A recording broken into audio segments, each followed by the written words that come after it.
So very very good morning students. जो बच्चे class 10th का बोर्ड एग्ज़ाम दे चुके हैं, अब वो सोच रहे हैं कि हम क्या लें, कॉमर्स लें, साइंस लें या पॉलिटेक्निक की तैयारी करें या आर्ट्स लें। तो आर्ट्स और कॉमर्स में जो इकोनॉमिक्स है वो सेम है। और यदि आप सीबीएसई बोर्ड से हैं तो आपका पहला चैप्टर जो है वो है इकोनॉमिक्स का एन इंट्रोडक्शन। पहला जो चैप्टर है वो इंट्रोडक्शन पे है। और इंट्रोडक्शन के दौरान आप इकोनॉमिक्स के बारे में कुछ बातें जानेंगे। जो 9th-10th में आप लोग इकोनॉमिक्स पढ़ें वो अब थोड़ा सा डिफरेंट होगा। 9th-10th में आप लोगों का इकोनॉमिक्स में था कि पालमपुर हाइपोथेटिकल विलेज है और उसके बारे में पढ़ना था, और क्लास 10th में थोड़ा सा स्टैंडर्ड हाई हुआ था। अब 11th में जो है इकोनॉमिक्स जो है वो दो पार्ट में आएगा। पहला है स्टैटिस्टिक्स और दूसरा है माइक्रो इकोनॉमिक्स। तो स्टैटिस्टिक्स का पहला चैप्टर आज मैं पढ़ा रही हूँ। तो पहला चैप्टर है कि इकोनॉमिक्स के जो जन्मदाता है वो कौन है। The father of statistics. Statistics के जो फादर है, जो जनक है, उनको कहा जाता है सर रोनाल्डो आइमर फिशर। ठीक है। फादर ऑफ इकोनॉमिक्स ये एडम स्मिथ है। ठीक है। और इन्होंने जो है धन का संचय कैसे किया जाता है, कैसे वेल्थ का जो है संचय किया जाता है, पैसों का जो आदान प्रदान होता है, उसके बारे में इन्होंने काफ़ी डिस्कशन किया है। According to the Adam Smith, economics is the science of wealth. देखिए फ्रेंड्स, ये जो थर्ड लाइन आप देख रहे हैं, economics is the science of wealth, है ना। ये जो है कभी कभी रेलवे में और एसएससी में भी पूछा जाता है दैट कि who gave the definition that economics is the science of wealth. उसमें बहुत सारे ऑप्शंस रहते हैं, तो एडम स्मिथ भी उसमें रहता है, तो आपको वो टिक करना है। और इनका बुक का नाम जो है ये भी काफ़ी एसएससी और ये सब में पूछा जाता है, क्योंकि अभी आप इंटर में जा रहे हैं तो अब आपको जो है वो पढ़ाई के साथ साथ कंपटीशन के लिए भी अपने आप को तैयारी करना है। ठीक है। So Adam Smith's book an inquiry into the nature and causes of wealth of nation was published in 1776। ये बहुत अच्छे से याद रखना है इस किताब के नाम को।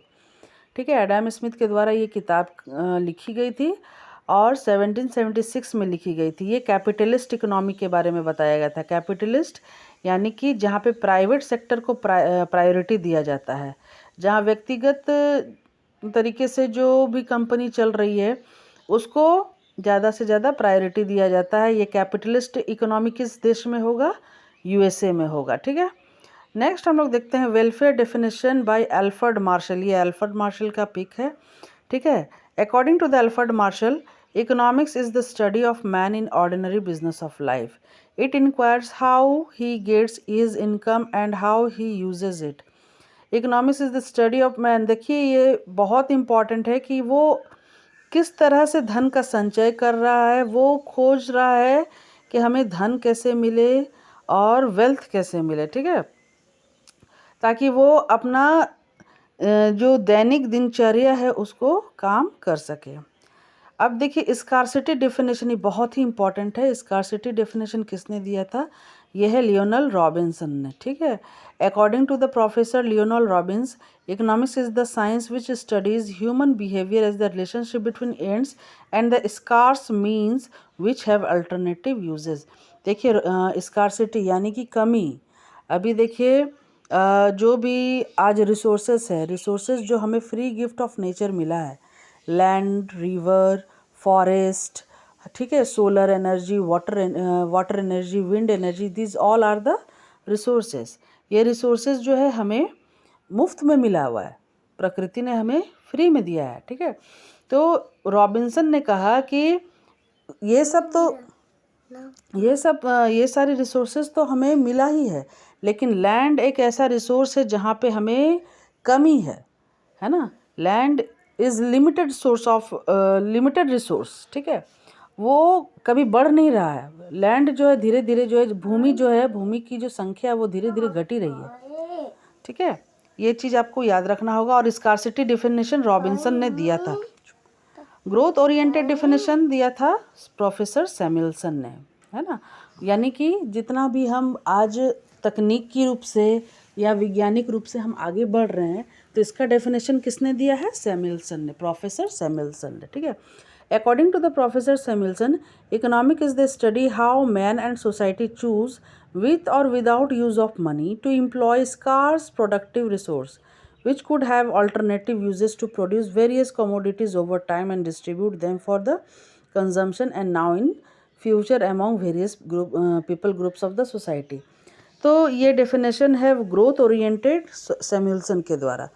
तो ले दे करके हम ये कह सकते हैं कि इकोनॉमिक्स जो है आपका डे टू डे एक्टिविटीज़ में काम ज़रूर आता है। ठीक है, अब देखिए यहाँ पे मैंने इसका एक ये किया है। देखिए वेल्थ डेफिनेशन एडम स्मिथ है। ठीक है, और वेलफेयर डेफिनेशन यानी कि लोगों का जो भलाई करने, लोगों का भला भी हो। इकोनॉमिक्स जो है सिर्फ ये नहीं कि पहले का क्या था कैपिटलिस्ट में कि लोग अपना ही फ़ायदा कमा रहे हैं, लेकिन अल्फ्रेड मार्शल ने ये कहा कि नहीं, हमें लोगों को भी फ़ायदा देना है, लोगों के लिए सड़क बनानी है, बिजली देना है, पानी देना है, ताकि लोग भी जो है डेवलप कर सके। सिर्फ राजाओं का डेवलपमेंट से इकोनॉमिक्स सक्सेस नहीं हो सकता। ठीक है, स्कार्सिटी डेफिनेशन जो है रॉबिन्सन ने दिया और ग्रोथ ओरिएंटेड डेफिनेशन सैमुअल्सन। तो ये आपको 4 इकोनॉमिस्ट के नाम याद रखना है और इनका कौन सा डेफिनेशन है। जैसे स्कार्सिटी हो गया रॉबिन्सन, ग्रोथ ओरिएंटेशन हो गया सैमुअल्सन। ठीक है, तो ये सब आपको याद रखना है। देखिए ह्यूमन एक्टिविटीज़ क्या होता है। ह्यूमन एक्टिविटीज़ यानी कि जो लोग काम कर रहे हैं वो 2 तरह का काम कर रहे हैं। एक ऐसा काम जिसमें पैसा मिल रहा है और एक ऐसा काम जिसमें आपको कोई पैसा नहीं मिलता है। उन दोनों कामों को, दोनों एक्टिविटीज़ को we can divide into the economic activities and non economic activities. Economic activities वो है जिसमें लोग जा रहे हैं, काम करने जा रहे हैं और वो पैसा ला रहे हैं। ठीक है, पैसा ला रहे हैं और अपने डे टू डे नीड्स को पूरा कर रहे हैं। नॉन इकोनॉमिक एक्टिविटीज़ एक ऐसा एक्टिविटीज़ जिसमें कोई पैसा नहीं है और वो एक्टिविटीज़ हर इंसान को करना पड़ता है। ठीक है, और जैसे कि एक माँ अपने बच्चे को पढ़ा रही है, एक हाउसवाइफ कुकिंग कर रही है, उसको उस चीज़ के लिए कोई पैसे नहीं मिलते, कोई छुट्टी नहीं मिलती। ठीक है, अच्छा आप अपने जैसे मम्मी पापा अपने बच्चों के साथ पार्क में खेल रहे हैं, तो ये नॉन इकोनॉमिक एक्टिविटीज़ हो गया। तो economic activities refer to those activities which are undertaken to earn living. Subject matter of economics is divided into the following sections of the study. जैसे इकोनॉमिक एक्टिविटीज़ क्या क्या है, consumption, production, exchange and distribution, ये सारा का सारा है economic activities. अब मैंने सबका डेफिनेशन भी लिख दिया है। Consumption is an economic activity which deals with the use of goods. Consumption यानी कि आप जो भी उपभोग कर रहे हैं, आज अपना मोबाइल रिचार्ज भी आप करवाएंगे तो वो भी जो है क्या हो जा रहा है, वो भी आप कंज्यूम कर रहे हैं। ठीक है, आप चाय पी रहे, खा रहे हैं, पहन रहे हैं, पढ़ रहे हैं, एक कलम भी खरीद रहे हैं तो वो भी कंजम्पशन में कहलाएगा। ठीक है, अब प्रोडक्शन जो है इंडस्ट्रियल, आप आज आपके पास जो भी सामान है वो बिना इंडस्ट्री और फैक्ट्री का नहीं है।